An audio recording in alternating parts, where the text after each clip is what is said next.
This is the story of every American plane that took to the skies in World War II. From nimble fighters to massive bombers, from vital transports to early drones, each aircraft had its mission, and some left a mark on history. Join us as we explore their role in the skies of World War II. Let's begin with fighters and interceptors. Bell P-39 Airacobra. This featured a truly unique car door entry. Its main strength was the 37mm cannon firing right through the propeller hub. It saw extensive, successful service in the Soviet Air Force. Boeing P-26 Peashooter, a pre-war relic. This was America's last fighter with an open cockpit and fixed landing gear. It was obsolete by 1941, but served bravely in the Philippines. Brewster F-2A Buffalo. Despite being bulky, it was the US Navy's first monoplane fighter. It performed poorly against the Zero in the Pacific, but saw unexpected success with Finnish pilots. Curtiss P-36 Hawk, an early modern fighter design.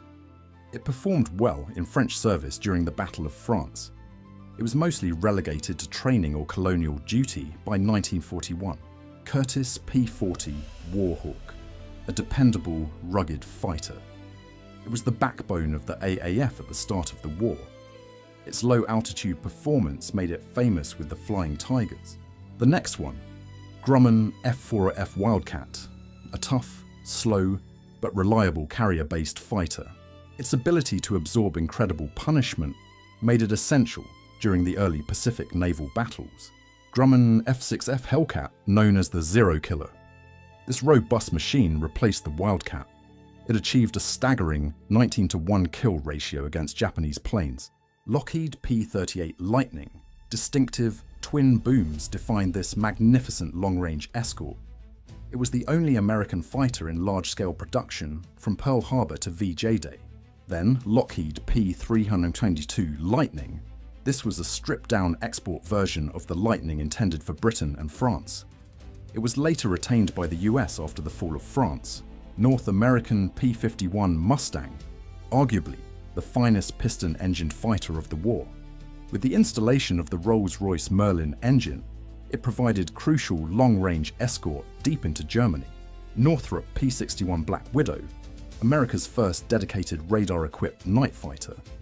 This large, powerful aircraft utilized a three-man crew to hunt nocturnal enemy bombers. Republic P-35, an early all-metal fighter design from Seversky. It was a stepping stone toward the famous Thunderbolt, providing valuable pre-war experience to pilots. Republic P-43 Lancer. This served as an important high-altitude interim fighter. Many were shipped to China where they provided valuable service until the P-40 arrived. Republic P-47 Thunderbolt, known affectionately as the Jug. This massive fighter was incredibly durable, fast in a dive, and an absolutely devastating ground attack platform. Seversky P-35, an innovative pre-war design that helped transition the Army Air Force to modern monoplanes. It served briefly before being replaced by newer types. Vought F-4U Corsair, the Whistle Death. Its inverted gull-wing design accommodated a massive propeller. It became one of the fastest and most iconic carrier fighters of the conflict. Next up, bombers. Boeing B-17 Flying Fortress, the iconic four-engined heavy bomber. It was famous for its incredible ability to withstand massive enemy flak and fighter attacks over Europe. The next one, Consolidated B-24 Liberator, extremely common. This bomber was known for its massive load capacity and exceptional range. It saw more production than any other American aircraft. Boeing B-29 Superfortress, a technological marvel of its time. This very heavy bomber delivered the atomic bombs and was key to the final defeat of Japan. Douglas B-18 Bolo, a pre-war medium bomber. It was quickly relegated to transport and coastal patrol duties early in the war due to its low speed. Douglas B-23 Dragon, an improved version of the B-18. It also saw little combat and was primarily used as a high-speed executive transport across the continental United States. Martin B-26 Marauder, nicknamed the Widowmaker, early on due to its high landing speed requirements. Once mastered, it became a highly effective and very tough medium bomber North American B-25 Mitchell, famous for the Doolittle raid.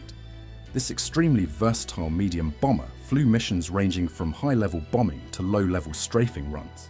Lockheed Ventura, developed from the Lodestar transport, it served primarily with the Royal Air Force for patrol and bombing, and later with the US Navy as a patrol bomber. Next, Douglas A-20 Havoc, a nimble, fast, and very effective light bomber. It served extensively as a night intruder and ground strafer across all theatres of operation. Douglas A-24 Banshee, the Army Air Force version of the famous SBD Dauntless dive bomber. It suffered heavy losses in early Pacific operations, particularly in the Dutch East Indies. Douglas A-26 Invader, a fast, highly versatile twin-engined light bomber. It arrived late in the war, but proved invaluable for its speed and phenomenal ground attack firepower. Martin, Maryland, a light attack bomber primarily supplied to France and Great Britain. It played an important role in the early fighting in North Africa and the Mediterranean. Martin, Baltimore, an evolution of the Maryland. This tough, reliable aircraft served extensively with British and Commonwealth forces, especially in the harsh Mediterranean theatre. The next one, North American A-36 Apache. This was the dive bomber variant of the P-51 Mustang. It was widely used in North Africa and the Mediterranean for precision ground attack missions. Northrop A-17, a sturdy pre-war monoplane attack aircraft. It was rapidly declared obsolete and mostly used for training purposes early in the war. Vought Vengeance, a dedicated two-seat dive bomber. It was heavily used by the Royal Air Force and Royal Australian Air Force in the Southeast Asia theatre. Curtiss SB-2C Helldiver, nicknamed the Beast. While powerful, this dive bomber was initially plagued by poor handling and reliability issues, though it matured later in the war. Douglas SBD Dauntless, the decisive dive bomber of the early Pacific War. Its pinpoint accuracy was instrumental in sinking Japanese carriers at the Battle of Midway. Next, Douglas TBD Devastator, the US Navy's first monoplane torpedo bomber. It was tragically slow and obsolete, suffering devastating losses at Midway before being retired. Then, Grumman TBF Avenger, a rugged torpedo bomber that replaced the Devastator. It was reliable, powerful, and essential for carrier strikes throughout the later conflict. Vought SB-2U Vindicator, a pre-war scout bomber. It saw some limited use early in the war, notably at the Battle of Midway, but was quickly replaced by more modern dive bombers. Next up, patrol and flying boats. Boeing 314 Clipper, not strictly a combat plane, but this famous civilian flying boat was requisitioned for wartime transport. It provided vital long-distance logistics routes across the oceans. Consolidated PBY Catalina, the iconic workhorse patrol bomber. Slow but incredibly durable and long-ranged. It was essential for reconnaissance, anti-submarine warfare, and rescue. Up next, Consolidated PB-2Y Coronado, a very large four-engined flying boat. It was primarily utilized for long-range transport across the vast distances of the Pacific Theater, moving critical personnel and cargo. Consolidated PB-4Y2 Privateer, a single-tailed evolution of the B-24 Liberator designed specifically for long-range maritime patrol duties for the US Navy. Douglas Dolphin, a small high-winged amphibian used mainly for coastal patrol and light utility transport roles early in the conflict. Grumman J2F Duck, a reliable utility biplane amphibian. It was widely used for air-sea rescue, coastal patrol, and general target towing operations. Grumman J4F Widgeon, a smaller twin-engine amphibian. It served mainly as a light utility transport and anti-submarine patrol aircraft along the US coastline. Grumman JRF Goose, the larger twin-engine predecessor to the Widgeon. It was a highly successful utility transport amphibian used extensively by the military and Coast Guard. Hall PH, a large patrol flying boat used by the Coast Guard. It was derived from earlier naval aircraft factory designs and served throughout the early war. Martin PBM Mariner, a twin-engine patrol bomber flying boat. It was a mainstay of anti-submarine warfare operations, particularly essential in the Battle of the Atlantic. Naval Aircraft Factory N3N, a rugged, bright yellow biplane primary trainer. It was affectionately nicknamed Yellow Peril, and taught thousands of naval aviators how to fly. Continuing with transports and utility, Beechcraft C-45 Expeditor, the military version of the Model 18 light transport. It served reliably as a high-speed utility and liaison aircraft throughout the conflict. Bud RB-1 Conestoga, a unique transport aircraft built largely of stainless steel. It featured a large clamshell cargo door for easy loading of vehicles. Up next, Cessna C-165 Airmaster, a small high-winged civilian aircraft pressed into military service as a light utility transport and liaison plane during the immediate wartime buildup. Consolidated C-87 Liberator Express, a dedicated transport conversion of the B-24 bomber airframe. It was essential for long-range, heavy logistics across the Atlantic and Pacific theaters. Curtiss C-46 Commando, a massive, powerful twin-engine transport. It was the largest and heaviest twin-engine plane used by the Allies, vital for flying the hump route. Douglas C-32, an early DC-2 transport version. This represented a small number of pre-war airliners that were impressed into military service early in the war. Douglas C-47 Skytrain, the unparalleled military transport workhorse. It was reliable, easy to maintain, and crucial for airborne operations and supply routes worldwide. Now, this is the Douglas C-53 Skytrooper. This was the troop transport variant of the C-47 Skytrain. It featured bench seats and lacked the large rear cargo doors of the C-47. Douglas C-54 Skymaster, a four-engine transport that provided long-haul capabilities, especially for V-1P transport and transatlantic routes. It was essential for major logistical moves. Fairchild Argus, the military designation for the civilian Fairchild F-24. It served primarily as a light transport and liaison aircraft for commanders in the European theatre. Howard GH, a light utility transport used by the Navy. It was derived from a fast civilian racer aircraft and provided high-speed communication. Lockheed Electra, an elegant twin-engined airliner pressed into limited military service as a transport and navigation trainer early in the conflict. Lockheed Lodestar, a larger, faster version of the Electra. It served extensively with the Royal Air Force and the US military as a fast utility transport. The next one, Nordøen Norseman, a rugged, high-winged Canadian bush plane. It was used by the US Army for transport and liaison duties, especially in difficult terrain. Stinson Reliant, a high-winged monoplane often used for light transport, ambulance duties, and limited anti-submarine patrol roles. The next one, Lockheed Vega, a single-engine monoplane used for light transport and communication duties. It was known for its speed and smooth wooden construction. Let's move on to trainers. Beechcraft AT-7 Navigator, a twin-engined advanced trainer specifically designed to teach navigation and radio procedures to future bomber crews. The next one, Beechcraft AT-10 Wichita, a twin-engine trainer built primarily of wood to conserve vital wartime metals. It was used to transition pilots to twin-engine operations. Beechcraft AT-11 Kansan, another twin-engine trainer, but specifically equipped for bomb aiming and gunnery instruction for bomber crews. Now, this is the Boeing-Stearman Cadet, the primary biplane trainer for both the Army Air Force and Navy. Known for its slow speed and forgiving nature, it was essential for basic flight instruction. Cessna AT-17 Bobcat, a twin-engine advanced trainer known to pilots as the Bamboo Bomber because of its partial wooden construction. The next one, Curtiss-Wright AT-9 Fledgling, a demanding twin-engine trainer. It was designed to transition pilots from single-engine trainers to the high-performance twin-engine bombers. Curtiss-Wright SNC Falcon, a compact advanced trainer utilized by the Navy. It was a low-wing monoplane intended for the final stage of flight training. Fairchild PT-19 Cornell, a simple, reliable monoplane primary trainer.